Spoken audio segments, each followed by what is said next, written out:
make a motion to approve Rick Alberg as chair, Rick Hanold as vice chair, and Jackie Henderson as secretary.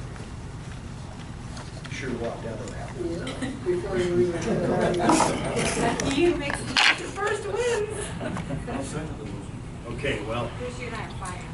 yeah, okay, so Ms. Johnson made a motion that Rick Alberg for chair, Rick Hanold, Rick and Rick group, I guess, for vice chair pro tem, and Jackie Henderson secretary, and it was seconded by Bruce. Any further discussion? Any other? Well, we got the motion on the floor here right now, so we'll deal with that. Any other discussion? Hearing none, I will call for the vote. All those in favor say aye. Aye. Any opposed? Well, the motion carries unanimously, and so that's the way it is. This time consuming. moving right along. Yeah, we're gonna run along. Like that. Ken? Mr. Chairman, I'd also like to bring up the Finance Committee. I don't know when or how you want to handle the Finance Committee appointments, but there will also be a change in the Finance Committee as well. Good point. Since Ms. Johnson's already said that she was on the Finance Committee, and Bruce is a new member along replacing Jim Sundberg, you want to make that motion too? Actually, you're going to have to wait till the next meeting to do that. It's not on the agenda. Okay, well, takes care of that, moving right along. Thank you for keeping us out of trouble. Okay, the appointment of the board members as Island Transit representatives for 2016 Transportation ITPO Policy Board. Who's on that currently? Ken. Well, there's actually, Rick. That we- Yeah. I was going to say, most of this board is on there. We should We're take on the it. spot. Rick Milton should take the So spot. you should, but you, So you could take the spot, you have to attend. Oh, well, for every meeting. monthly, Okay. they're usually held, we're going to hold them in conjunction with the call. Well, you're busy. Well, so they're here, you go. Yeah, right after the coffee. Usually ends up being- I'll do it. That was, Right I here. was thinking Jackie as well, Because because. she's already in the building, Right. she's right there, she's familiar with what's going on in this thing, and I really appreciate that too. There have been a number of conflicts with my city schedule and those meetings. So, My only question is not going to interfere with your regular duty. Well, not, what, that's the fourth Wednesday, right? Mhm. As long as it's not. It's the fourth Wednesday usually. well, then, I'll entertain a motion then for a member of that board. I have a question though, can we have an alternate appointment to that? An alternate board member that would sit in appointment, so can we make Jackie the primary and make Bruce the alternate? I think it would be a good idea. We can, the alternative, Bruce is up for it.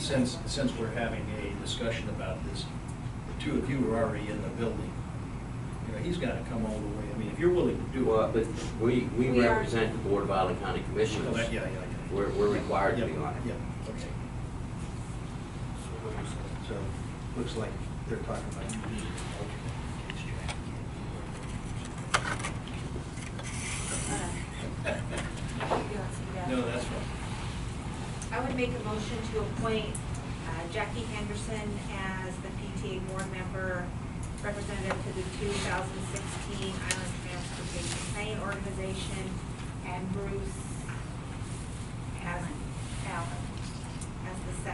as the alternate. I second. Okay, the motion has been made by Ms. Johnson and a second by Rick Hanold, Mr. Hanold, to appoint Jackie Henderson to the PTDA board member as Island Transit representative in 2016 policy board, and an alternate with Bruce Allen. Any further discussion? Hearing none, I will call for the vote. All those in favor say aye. Aye. Any opposed? Carries unanimously. Meg, we're on number 3. Discussion of possible fare system implementation and reinstatement of Route 12.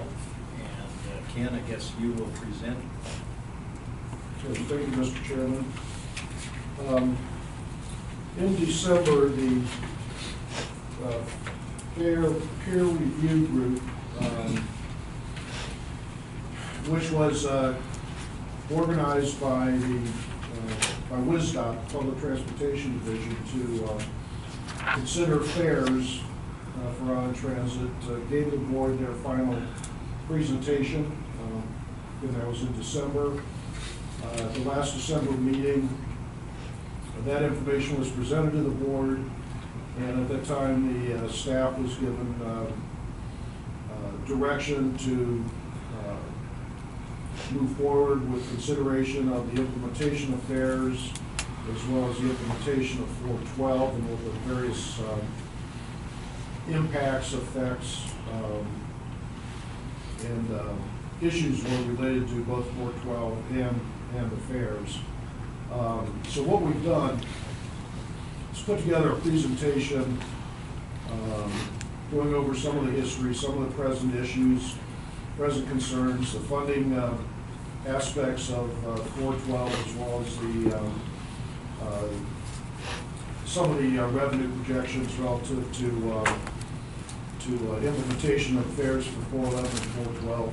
And this is not an action item. This presentation is to provide information for discussion and consideration relative to the path and the direction the board wants to take in making decisions and policy relative to fares, and also formally addressing the reinstatement of 412.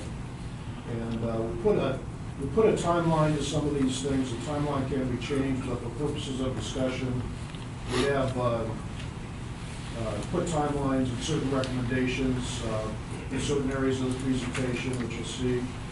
But all this information is certainly open to discussion and is first step towards decision making and policy making. So if there are any questions along the way, please feel free to ask. I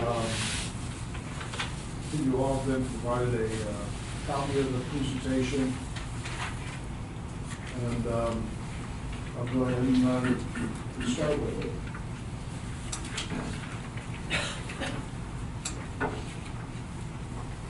In the Route 412 Camino Everett service was discontinued in June 2014 due to the elimination of funding from the state. However, we still continue to provide service on routes 411 on Whidbey and 411 on Camino through state funding that was approved in the previous legislative session, and that will take us through June 30th of 2017 for those two routes, 411 Whidbey and 411 Camino. Operating funding for reinstatement of 412, the Camino Everett service, was approved by the legislature this past session in June of this year. The funding provision required that passenger fares be charged on a 412 service, and that that service maintain an 8% fare box recovery ratio. And I'll stress on this particular point that the 8% was to be applied only to the 412 service. However, at this point, we are assuming that 8% to be applied to any other routes that might be charged fares. WISDOT in June offered services to conduct a fare peer review study, assist Island Transit in considering fare options. WISDOT conducted several work sessions with the peer review group and with the board and Island Transit staff between June and November of this year.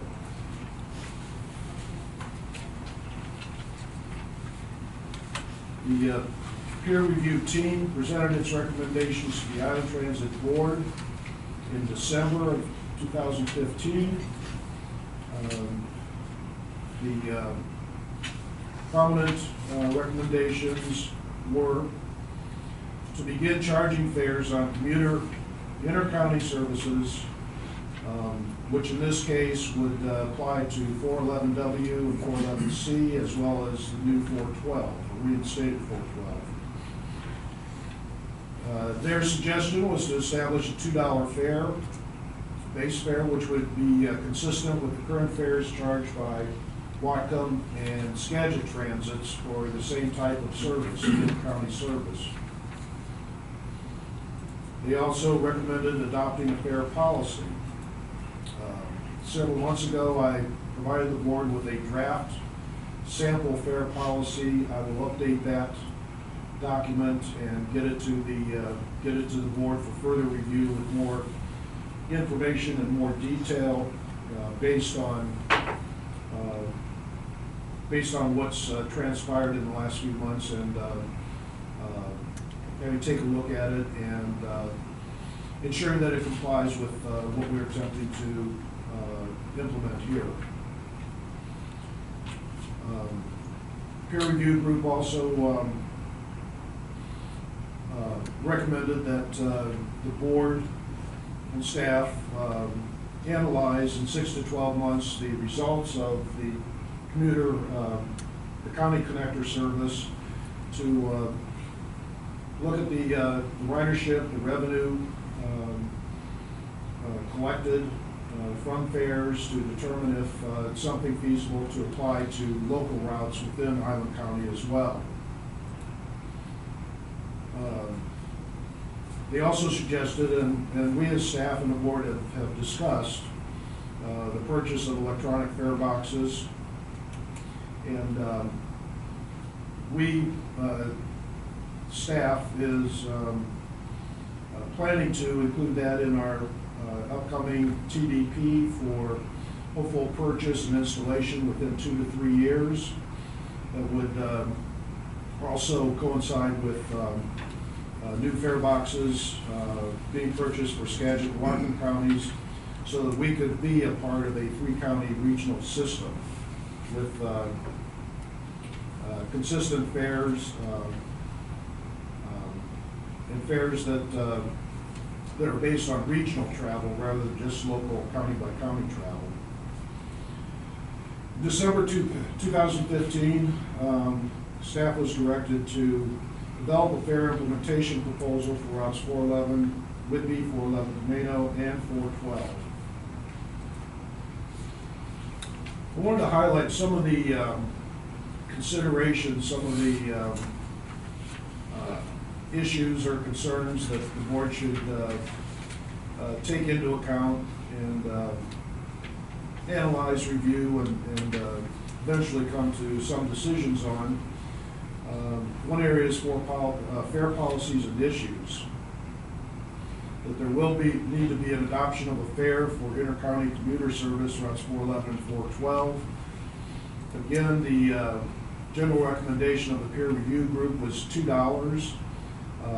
However, that's suggested and certainly is open to discussion. There should also be adoption of a reduced fare policy for special groups such as the elderly, disabled, children, and veterans.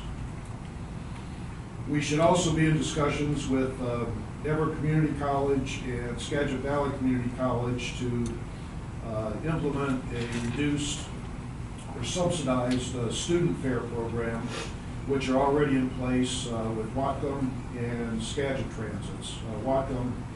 Whatcom's program is much larger. It's a program involving Western Washington University, but Skagit has a program set up with Skagit Valley Community College, and they too work with Western Washington University on their subsidized program. But student passes are also something we need to take into account. Then we have an issue of cross-county borders and what type of policy the board feels is necessary, or if there needs to be a policy at all regarding how we charge fares based on cross-county travel. The issue is particularly been brought up relative to current 411 service, where we travel from Harbor Station to the county line. There are a number of folks who ride that service just for in-county transportation and don't go all the way to Whatcom, or all the way to Skagit. Our feeling there is, the staff feeling is that on that particular service, fares are not collected or would not be collected until buses arrive at Marsh's Point, at which time we know the exact number of riders that are riding across county. Otherwise, riders riding within Island County would be traveling free based on the fact that they're traveling in intra-county service and not crossing into Skagit County. But again, that's something up for discussion, if whether or not fares want to be charged the full length of that route or just for all of those folks going to Marsh's Point. Charging fares on 412 is a little simpler. Basically, it's just charging fares at the point of boarding. I am in discussions with Community Transit as to how we deal with Stanwood residents when we cross the border going into Stanwood. In the past, the 412 service was open to Snohomish County residents. We're very fortunate to have our free service to get to Everett. But as it stands now, we would, my recommendation with Community Transit is we would charge the same fare for Stanwood as we would for Camino. I mean, there's no difference really. We're just crossing the county line, but if they want to use our service, they pay our fare. But anyway, that could be up for discussion as well. Yes, Lance? I just want to ask a quick question. So those, for example, traveling within the county, it would be a pay leave system then, right? When they get off the coach. So those that getting off within the county would pay so much. Fair. It would be a pay leave then. That's the best, okay. And also, the 411C from Terry's Corner to Skagit Station is another consideration of where we would charge a fare from. So whether we'd start from Terry's Corner, or would it be a pay leave type situation when you got to Skagit Station? When you go from Terry's Corner, Sean, you continue on to Skagit Station, or you go into a station or a bus stop area? We go through Stanwood. You stop in Stanwood and then go back around on Camino Island, and a separate bus goes on to... No, it's the same bus. Okay, it's the same one that travels through, so it is an issue with who's on the bus, who's going forward. Right. So what do you do? Clear Because the they're bus? used to getting that local service Yeah, yeah. now. And then what would you do? Clear the bus and have them come back through and pay? So one of the things we kind of talked about was possibly them paying at Skagit Station. And so picking up the fare. As they exit? Mhm. Okay. Yeah, because we talked about maybe collecting a fare like midway or when you left county line, but if you really think about that, you've got to ask people to get up, come up front. People are in everybody's way.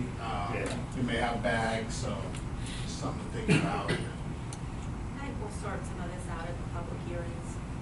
Right. It's good to have all these things though that we have to sort out. I mean, that's stuff I haven't even thought about, so. Yeah.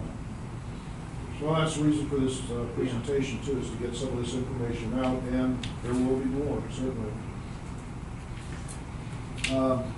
Other considerations, the scheduling of public meetings, the final approval of 412 routing and schedules after we've held the public hearings, and we provide the feedback to the board from the public hearings, and for the board to formally or officially approve 412 routing and schedules based on staff recommendation as well as input from the public. and then adoption of the final fare policy. Have you and the staff given any thought to this, the timing to start this? Because initially we were talking about 1st of January 2016. Yeah, we'll get into that later in the presentation. At this point, I'm going to turn it over to Sean. So, as Ken stated before, we canceled that service in July of 2014. And at the time when we canceled the service, we took a little snapshot from 2013. And we didn't use 2014 numbers because by then we were getting the word out that the service was going to be canceled. So we didn't feel that those would be true numbers. So we used a snapshot from 2013. What this graphic shows is just the average number of riders per round trip. We took one round trip, and in 2013 we were at 22 riders to go from Terry's Corner to Everett and back. That was the average. Per bus? Per bus, taking into consideration, that's 8 trips. And during midday, you didn't have a lot of ridership. These are commuter routes. So you had your heaviest numbers in the morning, then your heaviest numbers returning in the afternoon. Did you adjust the number of buses going in the morning? How did you sequence the buses based on your ridership goals? So we had 4 runs in the morning, and then we had 4 return routes in the afternoon. We didn't have them throughout the course of the middle of the day. The 2 earlier runs were the heaviest runs, and then also taking into consideration when the return trip, there weren't a lot of people on the return trip at either. So going down to pick up the commuters, there wasn't a lot of people. And the same in the mornings, you had a bus full. Coming back, you only had a few people. And I actually rode those runs myself. Did you have different size buses during the low peak hours, or were you running the same coach? We had to run the same coach because, again, when we left, there's standing room only for 40-foot coaches. And a lot of times we would hear from Camino, we would give them the 35-foot coaches. Standing room, those passengers were used to having that 40-foot and the extra room to accommodate, and we'd always hear about it. So we always ran the 40-foot coaches. Problem is, when you come back, you don't have that many people on the 40-foot coach. How many people is standing room only? Right. That's a good question. Ken, I know the maximum amount of passengers we can carry on a Gillig is 60. So we had a couple buses with 60. We were running 8 buses, and our average is 15. so 20, 22. And then that 15 number is, 22. yeah. But, I mean, there's some pretty empty buses then. There's some routes with very few people on it. Yeah, so a couple of things, the return trips. Yeah. And then the middle, so, say you ran 6, 7, so then the 8 and 9 run wasn't as heavily populated. Those earlier runs where people were trying to get to work. So your numbers, your average is saying we took 60 down and the bus came back empty. Well, I Well, mean, I'm not saying, don't take that literal. right, Okay, right. but you took 60 down, the bus came back empty, so you've got 30 average. Well. So in other words, they go down, they drop the people off, say at Boeing. Mm-hmm. At every station. And they're not picking anybody up. To So come there back, were- so they come back empty. So there were riders that came back. It was I not. know, but I'm just grounding I got you. numbers here. Yeah. So in other words, that is the average per round trip. Mhm. They take 60 people down, they go to work, they go shopping, there's only a few come back. That's correct. So that's your average. Well, 60 is, if I can interject, 60 is the maximum full capacity. Seated load, I believe, is about 48, 46. Yeah, don't take that number literal. I'm just Yeah. trying to see where the average comes from. Sure.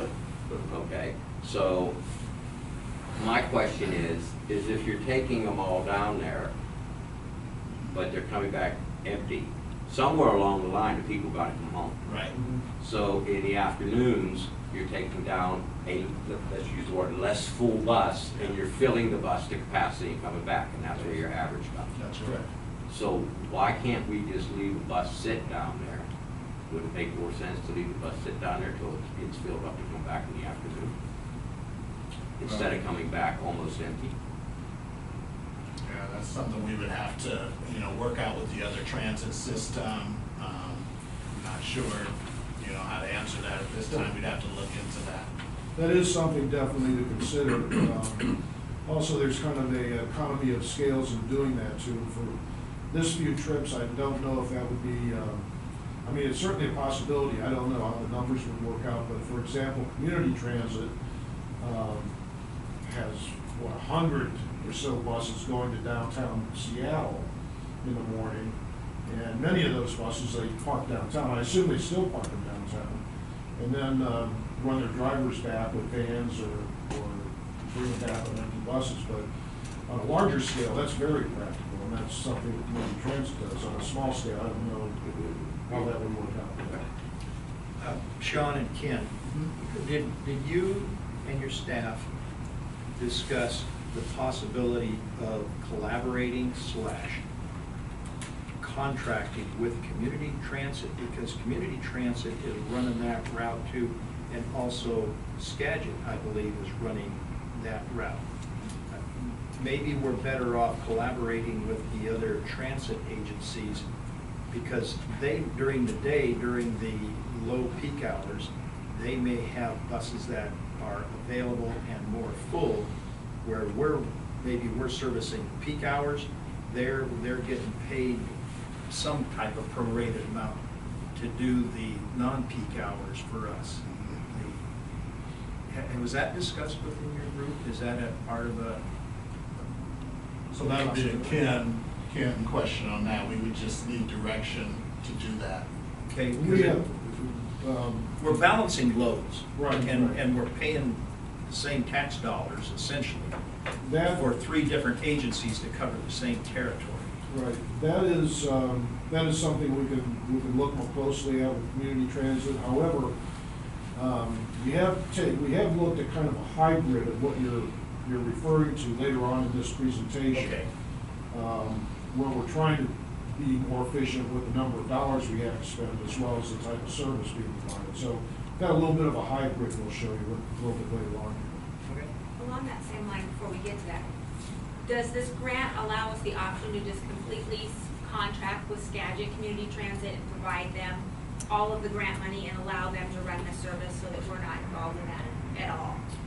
Yes, that is a possibility. However, about 2 weeks ago, I did receive a formal response from Skagit County that they're not interested in contracting with us for several different reasons. As much as I pushed for that, and I had hoped that maybe there was a possibility of that happening, they've told me that they just can't do it. They don't have the equipment. They've got a different union. They've got PR issues. They've got several things going on there that locally that they don't think it would be a wise decision for them to do it. And they've discussed it with their board as well.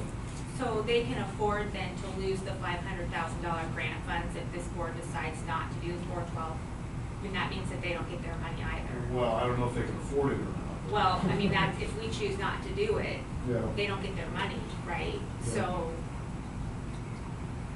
I mean, I it's don't not. know how much they need the 500. All right, I just want to put it out there for the sake of conversation, that we may go through this whole process, and although it makes sense, there were some things that came up in the conversation with the employees that we'll bring up later, but if it gets to the point where we just can't feasibly do it either, they don't get their money unless we agree to this.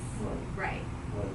So, I mean, I appreciate their concerns. I think they've been good partners so far, but, you know, we can't make a bad business decision for them, just like they don't want to make a bad one for us. Sure. And another point, on our beginning of 2015, we had a number of points for our financial recovery here, our stabilization plan, and one of them is to collaborate with other agencies, other taxing agencies, and it seemed to make sense that we have three transportation districts covering the same route, same area. There's got to be an opportunity in there for everybody, including the ratepayers, the taxpayers, everybody who's paying into this thing, to be more efficient. We want people off the road as much as possible. And if they're running a bunch of people and low ridership, and we're running low ridership at the soft part of the day, we have to collaborate on that kind of stuff. So we did talk with Skagit when this first happened, and we thought, well, maybe we could run to, I think it's the Stanwood Park and Ride, or Stanwood Park and Ride, and Scat's already coming past there. Right. And one of the issues was that they were bringing down full buses, and so that would mean for them, they would have to add another busing route, and so their board at the time voted it down, so that's why we had to cut the service. So we did try to work with them at that time. So they're saying that they don't want to carry 21 people, they don't want to carry 15 people, they don't want to put another bus on during that, for that purpose. And during the slow time, they must be running empty buses too. So we're all running empty buses, at least, not empty, but low ridership buses, at least one trip for each route. The logic works that way. Right. Yeah. Well, that doesn't make any sense. I mean, my goal was to resist the urge to editorialize, but of course I can't. The hard part about these conversations for me is that it is what Rick was saying, is that it's so inefficient to have three different public transportation taxing entities providing this level of service, and it just speaks to the need for state coordination on some of these routes, that if the goal is really to provide efficient transportation service and get folks off the road, why are all these individual taxing districts having to solve this problem when there's no collective state oversight that looks at this as an efficient transportation system?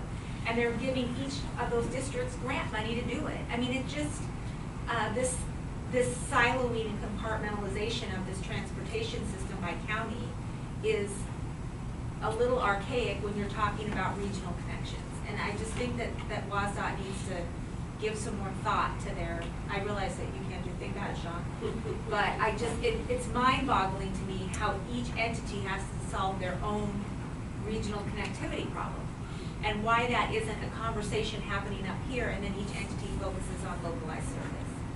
I just think that that's the most inefficient thing I've ever heard, and I've heard a lot. Yeah, and it's duplicated inefficiencies. Lance wants in on the game. No, I think you're absolutely right. I mean, I know.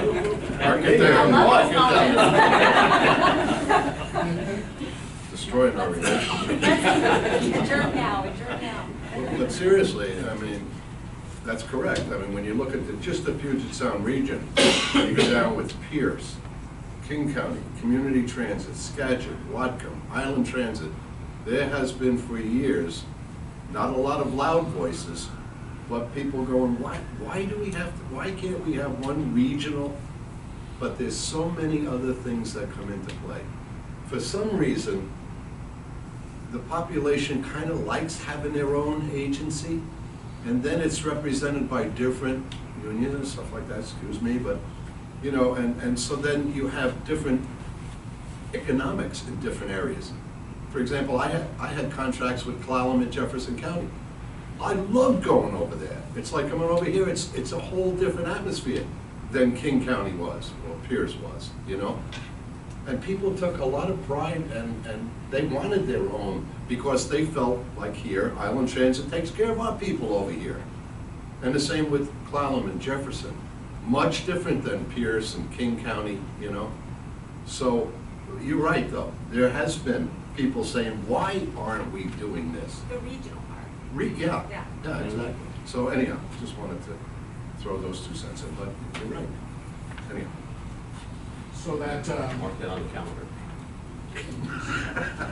remember that day. So the 15 number is the number of passengers that we assume with the 30% reduction in ridership if we were to start charging fares. Can I ask a question there? And I know that that's a system or accepted number of loss in fares. I know that that's what SCAT said when they started losing, they lost that many ridership, et cetera, et cetera, et cetera. What is the estimated time before ridership goes back to normal, because it did in SCAT? That's one of the questions we have as far as for possible conversation. We don't know the answer to that yet. So as far as when the ridership returns to normal. That's one of the things we brought up in our planning meeting. We haven't come up with the answer to that yet. Don't have a way to measure that. Another area to think about also is, so when SCAT, Mr. Grasky, correct me if I'm wrong, they had a higher number than 30% whenever they started charging fares. At 40%. So SCAT was still running the service when they implemented the fares. We actually cut the service, and we heard from the community how they did not want that service cut. They fought for it. So now you got to take into consideration what people are we actually not going to get back because of the loss of trust as well. We didn't add that number into that 30%, but some people are going to say, I've already got it figured out. The gas prices are low. Why would I get back on the bus and trust you guys again? You might turn around and cut the service. So right now, what are people doing? Are they getting to some of these other locations to pick up SCAT or Wacom or? Yes. So what they're doing now, we changed some routes around on the 411, changed some times, so they could go up to Skagit Station and catch the 90X coming back down. So in transit, it's always a no-no to go backwards, to go forward, but that's what they're doing. And it's costing them, I think they were saying it's taking them like an hour and a half. I'm not going to say that's going to cost them almost 2 hours. So 3 hours out of their day is what I'm hearing they're spending on the road because of that cut. We checked first. I would. So some of the options up here, option A is Terry's Corner to Everett Station for restoring the 412 service. Keep in mind, we were running 8 trips with the money that we would be allotted. We would be able to run 3 round trips that the state would pay for. We feel that 4 round trips at minimum would be more user-friendly. So you're talking 2 in the AM and then those 2 return trips in the PM. So you got people that leave that work at different times in the morning, and some people choose to stay a little later, so that gives them a couple of options to come home in the evening as well. We would be reimbursed for that 4th trip. Option B, and this is kind of what you guys were asking about, Mr. Graska's been having conversations with community transit, and one of the ideas was Terry's Corner to Smoky Point Park and Ride and back. That's about halfway, and I'll show you that on the map. After this slide, it'll be just the service area. It's about halfway, so we figure we could get 5 round trips for the money. And then when we do that option, there's some advantages to that. A couple of the advantages we looked at was less time and mileage from Terry's Corner, more trips, so instead of 3, we would be able to do 5. Less wear and tear on the buses, less operator time on the road. Couple connections, so it'll give us extra connections, so connections to Darrington and Arlington. And before, keep in mind, we stayed on the interstate. We didn't even go into Smoky Point Park and Ride. And from there, they have options that would take you to Everett, to Linwood, Park and Ride. Was there somewhere else, Ken? Marysville for shopping, Smoky Point for shopping and medical. The idea of Smoky Point is that community transit is working to develop that as their North County hub. for, not only for current service, but for using that as a hub for other future services, such as possibly a bus rapid transit route going from Everett to, or Linwood to Mount Vernon. Those types of things. They're looking down the road as Smoky Point being an important hub in their future planning. Excuse me, And- you say they're looking at it, do they have a timeline? No, of this what is- they're doing? This is just part of This their is- strategy session? Yeah, further out, but still in their thinking. But more short-term, they're looking at it as a hub for adding their own services to that area, but also, when I approached them about us using it, they viewed that as a significant positive in terms of us being able to feed into their system and our riders being able to branch out to more areas of Snohomish County and to Everett and to Linwood, and even down to Linwood Park and Ride, where they can get direct service from Linwood into Seattle. So the Smoky Point Park and Ride offers more travel options closer.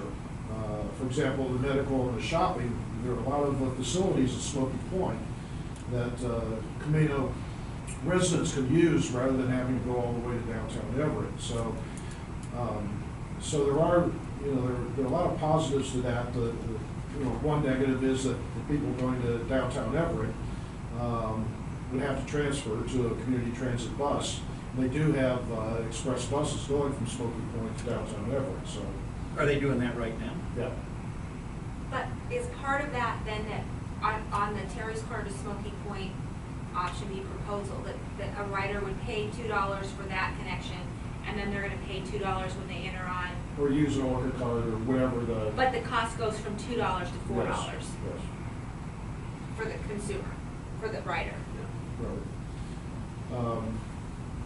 We have a meeting with Community Transit on Wednesday to look at some of the details of that happening, but they've indicated they would provide a bay for us at Smoky Point, signage. They're more than willing to accommodate us there if we decide to do that. But this is an option we would like to take into the public meetings as an option to go in straight to downtown Everett. And this is also an option that starts addressing the issue of operating a little more efficiently and trying to better utilize regional resources. So it's a small step, but it's a step. In regards to using regional resources and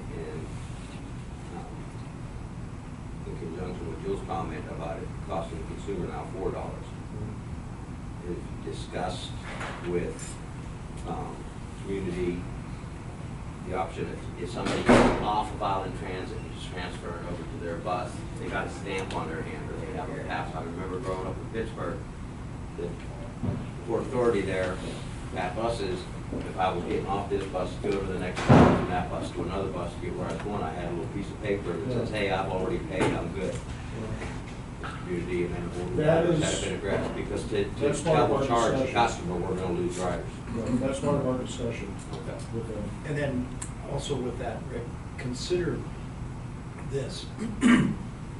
People pay, let's say they're going from Camino, Terry's Corner, they pay when they go down. They pay Island Transit going down. Coming back, wherever this connection point is, they pay community transit coming back, so they're only Transfer paying to us. one round trip. They get a transfer, they get on and keep going, so we only get paid part of it. And the same thing could also apply to Oak Harbor to March's Point, because there's a fair number of people coming from Anacortes. At least there knew some city employees who were doing that, live in Anacortes, riding over. Why would we charge them twice to ride Skagit and then have to pay again to get on? That system's already in place. They pay the $2, for example, our residents pay the $2 to get to Marsh's Point, and then they pay the additional $2 at Marsh's Point, isn't it? Or is it a local fare? Well, right now, they're not They don't have to pay. You're not paying anything, Marshall's Point? No. Well, once they get to Marshall's Point, then they gotta pay. Right, they're not paying us Yes. anything. Yeah. But, you know, people are obviously gonna wanna pay going, and it should be like to destination for one fare. And that's part of the problem of having the regional programs as opposed to, or excuse me, the isolated individual transit system as opposed to the region. But we can do it with transfer passes too. Pay at the point that you get on the bus and you go. So I got a question on that, and listening to that. So if we don't charge one direction, that's going to affect the bottom line if we're trying to recoup or whatever we're trying to, We'd have to get build back. back, we'd have to build back community transit for those rides. Right, I think, I mean, to go out to our public meetings, I think that those ideas are good ones, but complicated, that involve multiple transit districts and systems that, I mean, we still have to figure out how and if we're gonna collect $2. So, I mean, again, it speaks to that regionalization nature of this, which is the state of Washington needs to be in these conversations more strongly, because there's no way around it. And the benefit to Snohomish County saying,